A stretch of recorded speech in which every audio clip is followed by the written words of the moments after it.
The morning sun cast long shadows across the dusty main street of Gettysburg, as Sheriff William Harrison raised his weathered hand to silence the crowd.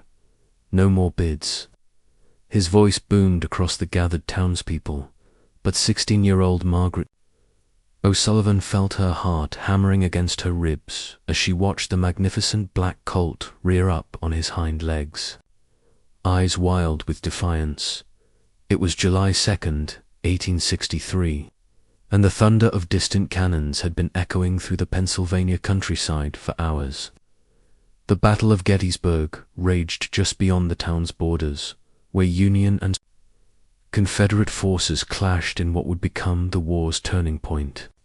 Yet here, in this small pocket of normalcy, life continued with a desperate routine of wartime livestock auctions, supply distributions, and the constant fear that hung over every civilian caught between two armies. The Colts belonged to the Whitmore family, whose farm lay directly in the path of General Robert E. Lee's advancing army of Northern Virginia. When word came that Confederate cavalry under General Jeb Stuart was sweeping through the area, confiscating horses for the war effort, old Thomas Whitmore had made the painful decision to sell his prized stallion rather than see it conscripted into battle, $25 to Colonel Brantley.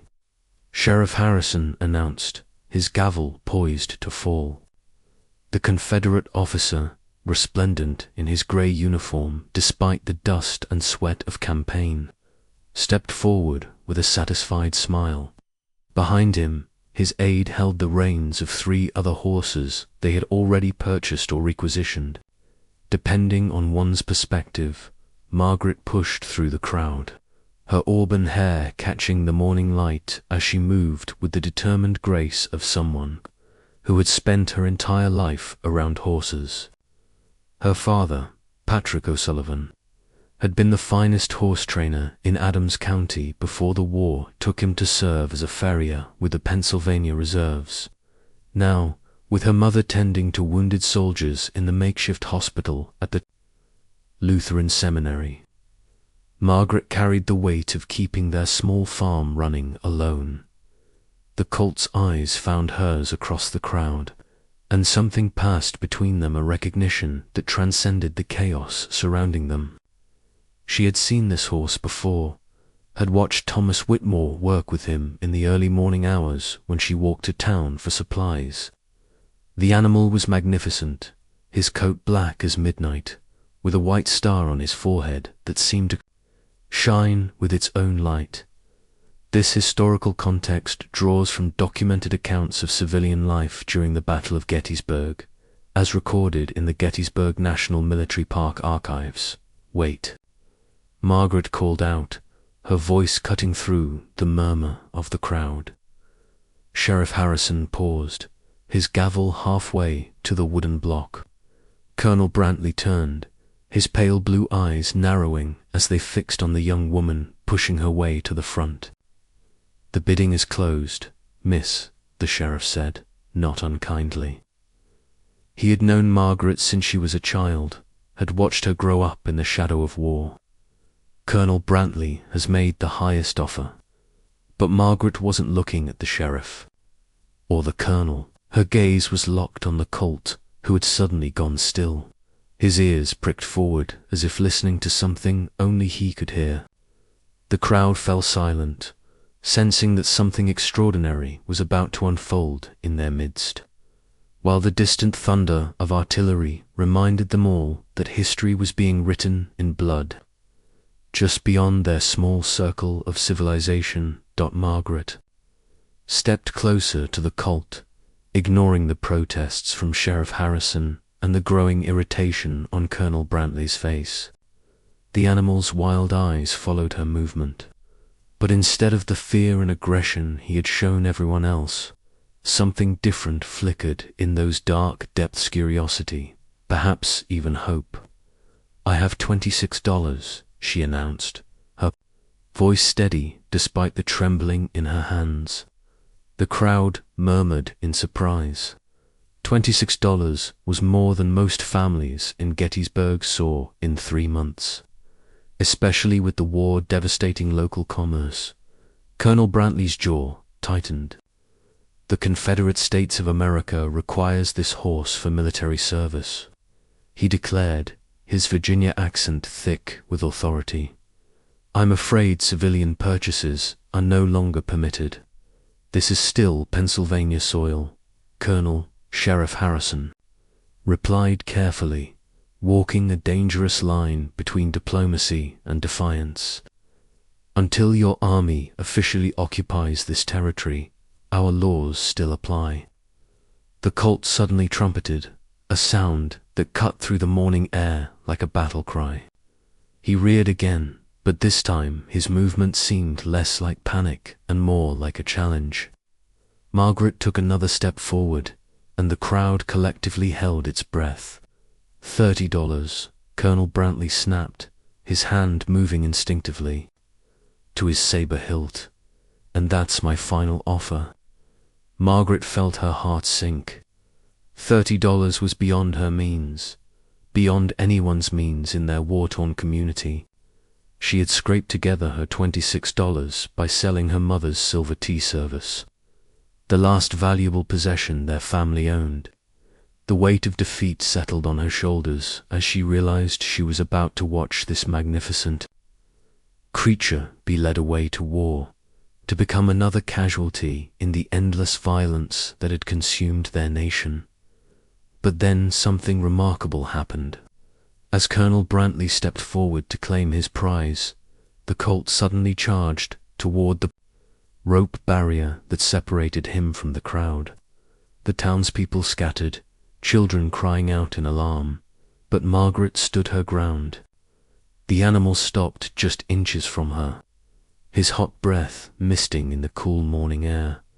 Without conscious thought, Margaret reached out and placed her palm against the white star on his forehead. The Colt's eyes closed, and for a moment, the chaos of the auction, the distant battle, even the war itself, seemed to fade away. "Easy, boy," she whispered, her voice so soft that only the horse could hear. "I know you're scared. I know you don't want to go to war. Neither do any of us." The Colt's head lowered until his muzzle rested against her shoulder. Margaret could feel his entire body trembling, not with fear now, but with something else, recognition. Perhaps, or the desperate need for human kindness in a world gone mad. "What did you say to him?" Sheriff Harrison asked in wonder. The entire crowd had gone silent, watching this impossible scene unfold before them. Margaret looked up, tears streaming down her face. "I told him he had a choice," she said simply. "I told him he didn't have to be afraid anymore." Colonel Brantley's face had gone pale. In all his years of military service, he had never seen a horse respond to a human with such immediate trust and affection. Something about the scene before him, the young woman and the wild colt, both refugees from a war that had consumed everything they had ever known, struck him with unexpected force.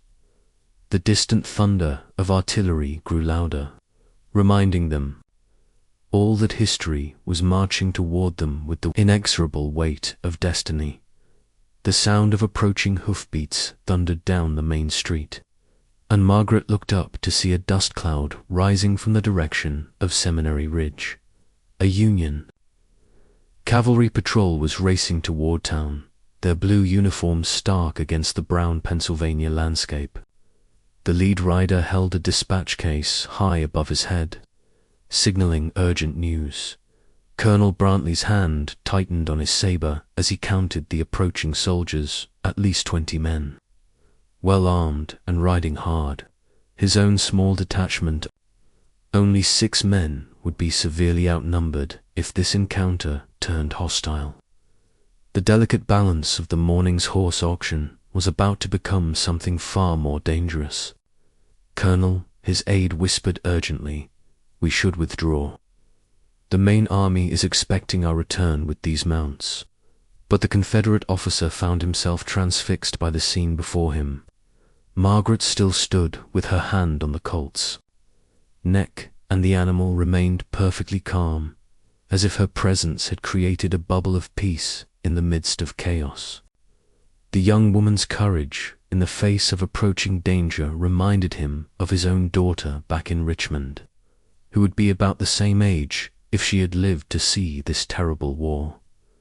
The Union patrol reined in their horses at the edge of the crowd, and their leader, a captain with lieutenant's bars barely visible beneath the dust of hard riding, dismounted quickly. "Sheriff Harrison," he called out, "we have orders to evacuate all civilians from the town center. General Meade believes the Confederate advance will reach Gettysburg within the hour." "Captain Morrison," the sheriff replied, recognizing the young officer from previous encounters, "we're in the middle of an auction here. These folks need to complete their business before there's no time." Captain Morrison interrupted. Then his gaze fell on Colonel Brantley and his grey uniform. The Union officer's hand moved to his pistol, but he didn't draw it. "Colonel, I assume you're here under a flag of truce." "Something like that," Brantley replied carefully. "We were conducting legitimate business with the civilian population." Margaret looked between the two officers, both young men who probably had families waiting for them somewhere, both caught up in a conflict that seemed to have no end. The Colt sensed the tension and stamped his feet, but he didn't move away from her side. "The horse has made his choice," she said suddenly, her voice cutting through the standoff between the two military men. "Look at him. He's not afraid anymore. He's not running. He's choosing to stay." Both officers turned to stare at her, and Margaret felt the weight of their attention like a physical force. But she pressed on, knowing that this moment would determine not just the fate of one horse, but perhaps the lives of everyone gathered in the town square. "You're both soldiers," she continued, her voice growing stronger with each word. "You both know that a horse who doesn't want to fight makes a poor war mount, but a horse who chooses his rider, who trusts completely, that's the kind of partner who can carry a man safely through hell itself." The Colt turned his head to look at Colonel Brantley, then at Captain Morrison, then back to Margaret. His intelligence was evident in those dark eyes, as if he truly understood the choice being offered to him. The morning sun had climbed higher, and the shadows were shortening, bringing the deadline of war ever closer to their small circle of humanity. The ground beneath their feet began to vibrate with a rhythmic trembling that had nothing to do with the horses in the square. Captain Morrison raised his field glasses toward the distant ridge line, his face growing pale as he surveyed the approaching Confederate forces. "Sweet Mother of God," he whispered, "there must be 15,000 men out there." Colonel Brantley followed the Union officer's gaze and felt his own stomach tighten. Those weren't his men approaching, they were part of General Hill's 3rd Corps, and their presence meant the battle was about to engulf Gettysburg itself.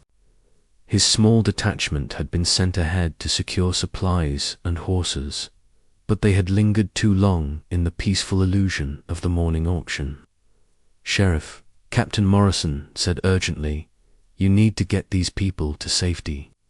The Lutheran seminary, the college buildings anywhere with stone walls and cellars." But Margaret wasn't listening to the military preparations swirling around her. She was focused entirely on the Colt, who had begun to prance nervously as the distant sound of marching feet grew louder. The animal's ears were pricked forward, his nostrils flaring as he tested the wind for scents that spoke of gunpowder and death. "He knows," she murmured, stroking the white star on his forehead. "Animals always know when violence is coming." Old Thomas Whitmore pushed through the crowd, his weathered face creased with worry. "Miss O'Sullivan," he said, "that horse has been in my family for 3 generations. His bloodline goes back to the finest Arabian stock brought over from England. I can't bear to see him die in this war, but I can't afford to keep him safe either." Margaret looked at the old farmer, understanding the impossible choice he faced. Like so many others, the war had stripped away his options, leaving only terrible decisions and the hope that someone else might find a better path. The thunderous sound of artillery suddenly erupted from the direction of Oak Ridge, and everyone in the square instinctively ducked. The first shots of what would become the Battle of Gettysburg's second day had been fired, and the peaceful morning auction was officially over. Colonel Brantley, Captain Morrison, said with formal courtesy that seemed absurd given the circumstances, "I'm going to have to ask you and your men to consider surrender. You're outnumbered and cut off from your main force." The Confederate officer looked at his 6 men, all of whom were watching him for orders. They were good soldiers, but they weren't fools. The sound of Union forces moving through the town was growing louder by the minute. "I have a different proposal," Margaret said suddenly, her voice carrying despite the growing noise of military preparation. Both officers turned to her in surprise. "The horse chooses. Winner takes all the horse and safe passage for the losing side." "This is insane," Colonel Brantley protested. "We can't decide military matters based on the whims of a horse." "Why not?" Margaret challenged. "You've been deciding them based on the whims of politicians and generals who've never seen a battlefield. At least a horse has honest instincts." The Colt suddenly reared up on his hind legs, trumpeting another challenge to the approaching storm of war. When he came down, he turned to face the crowd, his eyes moving from person to person as if he truly was making a choice that would echo through history. A cannonball whistled overhead, crashing into the courthouse bell tower and sending brick and mortar cascading into the street. The crowd scattered, but Margaret remained steady beside the Colt, her hands still resting on his neck. The horse flinched, but didn't bolt, drawing strength from her calm presence even as chaos erupted around them. "This is madness," Sheriff Harrison shouted over the growing din of battle. "Everyone needs to take shelter immediately." But something extraordinary was happening in the midst of the mayhem. The Colt, instead of panicking as any rational animal would, began to move in a slow circle around Margaret, his eyes never leaving her face. It was as if he was performing some ancient ritual of bonding, choosing his human in the most primal way possible. Colonel Brantley watched in fascination, his military training warring with something deeper and more instinctive. "I've seen cavalry, mounts in a dozen battles," he said to Captain Morrison, his voice hushed with wonder, "but I've never seen anything like this." The Union officer nodded, equally mesmerized. "My grandfather used to tell stories about the old country, about horses that could sense the souls of men. I always thought they were just Irish fairy tales."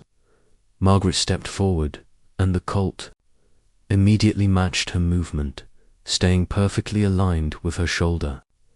She walked toward the edge of the square, and he followed without hesitation, no lead rope, no bridle. Just the invisible bond that had formed between them in these few extraordinary minutes.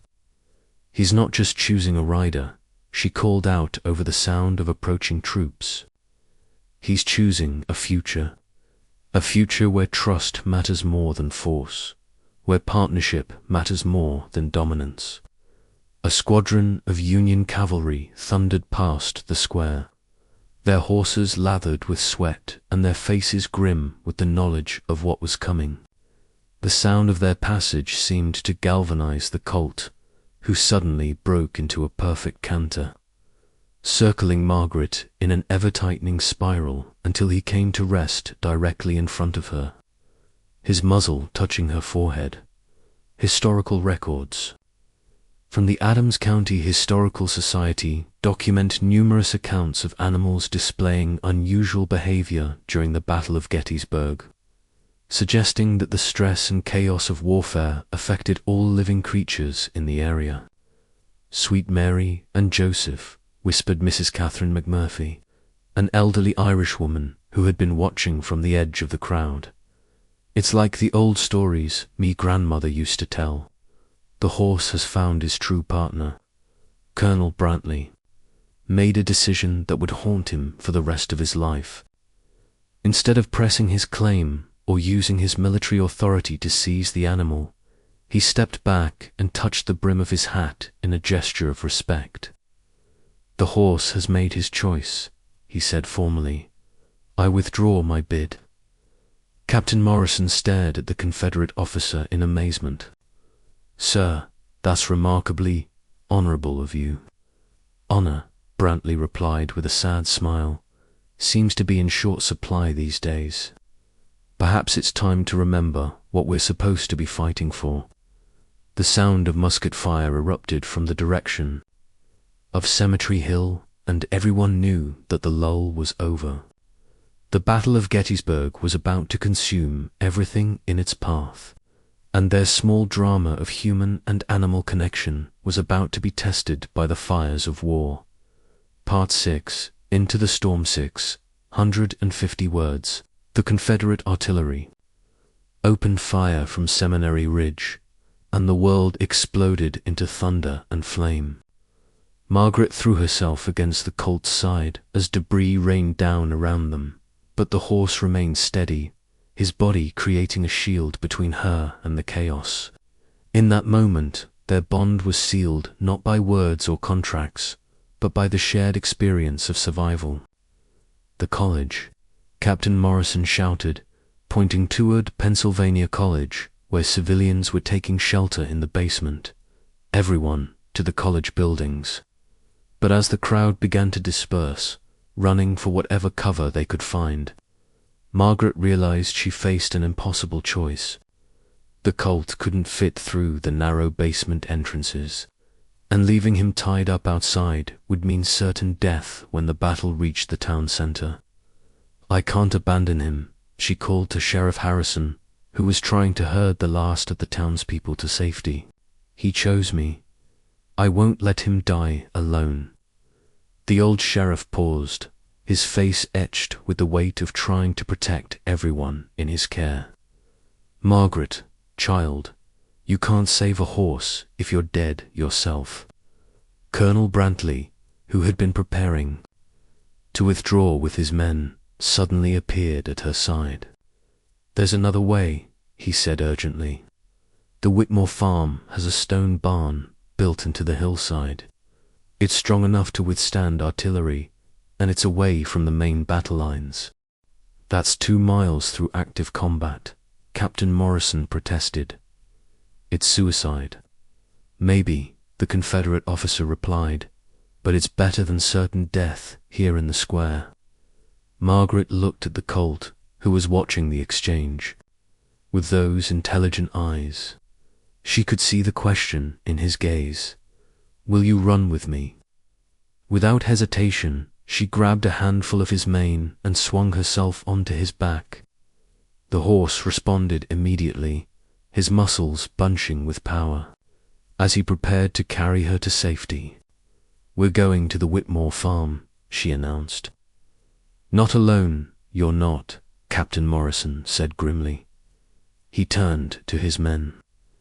"Johnson, Murphy, escort this young lady to safety. Consider it a direct order." "Sir," protested Sergeant Johnson, "we have orders to rejoin the regiment. Some orders are more important than others," the captain replied. "That horse and that girl represent something worth preserving in this God-forsaken war." Colonel Brantley nodded to his aide. "Corporal Williams, you'll accompany them as well. See that they reach the farm safely." "But sir, what about our mission?" "Our mission was to acquire horses for the war effort," Brantley said quietly. "Sometimes the greatest service we can perform is knowing when not to take something that doesn't belong to us." Margaret felt tears. stinging her eyes as she realized what these two officers were doing. In the midst of a battle that would determine the fate of nations, they were choosing to honor the bond between a girl and a horse, to preserve something beautiful in a world gone mad with violence. The colt began to move, not at a panicked gallop, but at a steady, ground-eating canter that spoke of intelligence and purpose. Behind them, the town of Gettysburg was disappearing into smoke and flame, while ahead lay the uncertain promise of survival and the hope that some bonds were stronger than war itself. The journey to the Whitmore farm became a desperate race against time and artillery. Margaret rode bareback on the colt, her legs gripping his sides as he navigated the shell-crittered roads with the sure-footed grace of a creature born to carry his chosen rider through hell itself. Behind them, the unlikely escort of Union and Confederate soldiers rode together, their usual enmity forgotten in the face of a mission that transcended military boundaries. Sergeant Johnson of the Pennsylvania Cavalry kept looking back at the smoke rising from Gettysburg, his duty to his regiment warring with his orders to protect the girl and her horse. "Miss," he called out, "we need to move faster. General Lee's main force will be sweeping through this area within the hour." Colt seemed to understand, increasing his pace without any urging from Margaret. His hooves found sure purchase on the rocky ground, and she could feel the power and intelligence in every stride. This was no ordinary horse, she realized.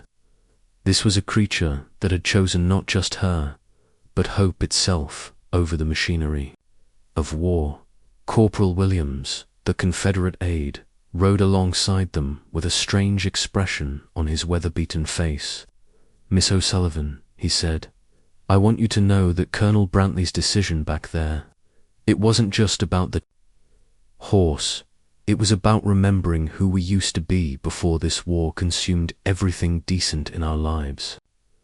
They crested a small hill, and the Whitmore farm spread out before them, a cluster of stone buildings nestled in a valley that seemed untouched by the violence raging just miles away. The barn that Colonel Brantley had mentioned was indeed built into the hillside, its thick walls promising sanctuary from the storm of shot and shell that was consuming the countryside. As they approached the farm, old Thomas Whitmore emerged from the barn, his face lighting up with recognition as he saw the colt, Thunder. He called out, using the horse's name for the first time that day, "You magnificent beast, you found your way home." Margaret dismounted, and immediately felt the colt's muzzle nuzzling her shoulder. The bond that had formed between them in the chaos of the auction square had been tested by fire and proven unbreakable. "His name is Thunder?" she asked. "Thunder of the mountains," Whitmore replied with a smile. His great-grandsire was a cavalry mount in the Revolutionary War, carried a colonel through 3 battles without a scratch. Seems like he's chosen to continue the family tradition of picking his own riders. The sound of artillery grew closer, and Sergeant Johnson gestured urgently toward the stone barn. "We need to get under cover now. The battle's moving this way." As they led Thunder into the safety of the barn, Margaret realized that something profound had happened in the space of a few hours. In the midst of the bloodiest conflict in American history, she had witnessed acts of honor and compassion that proved the human spirit could survive even the worst. Darkness, the Battle of Gettysburg, would rage for another day, claiming thousands of lives and determining the future of the nation.